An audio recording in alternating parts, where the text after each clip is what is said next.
Our fall season previews continue as we catch up with the Taylor women's soccer team, and that means we get to welcome for the first time here in 2018-2019 head coach Scott Stan.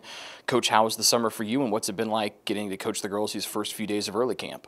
It's been an excellent experience. They came in ready, they came in fit. We have a big squad, and I think we have some good depth this year, so we're having a good time trying to get the lineup sorted out and get people into the right spots.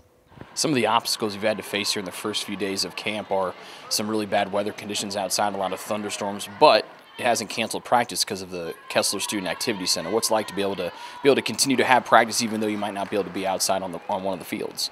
It's great. It keeps us on our toes, though, that we have to completely modify it, but it's really nice that we can go inside. And yesterday, we were going to go outside. We had bad weather. We started inside. The weather cleared. We went outside. So it's just been really, really convenient to not have to sit in the locker room and wait for 30 or 40 minutes.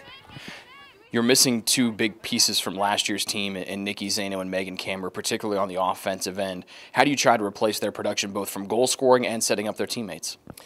I don't think you really replace their production, but you look at the personnel you have and you try to make a system work to get the ball to the right person. So Bailey Zara's back, and she'll be a big part of our offense. We have some freshmen coming in that can score goals, but we also have like the return of Jordan Lehman in the midfield. So modifying things a little bit and trying to fill in some gaps, but it's a big opportunity for some new people to step in and show off a little bit.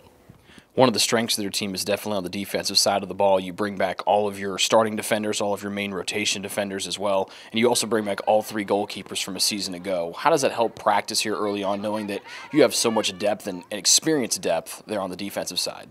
I think it does two things. We do have substitution depth, but the subs don't want to be subs, so they're really competing to get on the field and start. We have three goalies all that are very good that are competing to start, and then we have these new girls on offense that are just trying to wonder, how do we score goals against these girls? So that's been really fun, and their experience, and I think they're pretty confident too in the back.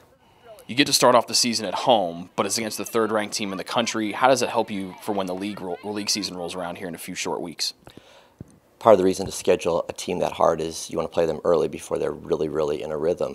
But we need to see these really good teams because we will see Spring Arbor, who's ranked #1, defending national champs. So 2 of the last 3 years they've won it. Marion's ranked 11th. So we have some good teams in the conference, and we're going to play just as a competitive non-conference schedule, including IUPUI, just to see what the D1 world looks like. Well, Scott, thanks for the time, and good luck as you guys open up the season Wednesday night against Northwestern Ohio. Thank you very much. That's the head coach, Scott Stan. You can catch that game against Northwestern Ohio live on the Trojan Sports Network, now streaming on YouTube and Facebook Live. And for everything else Taylor women's soccer, just log on to athletics.taylor.edu.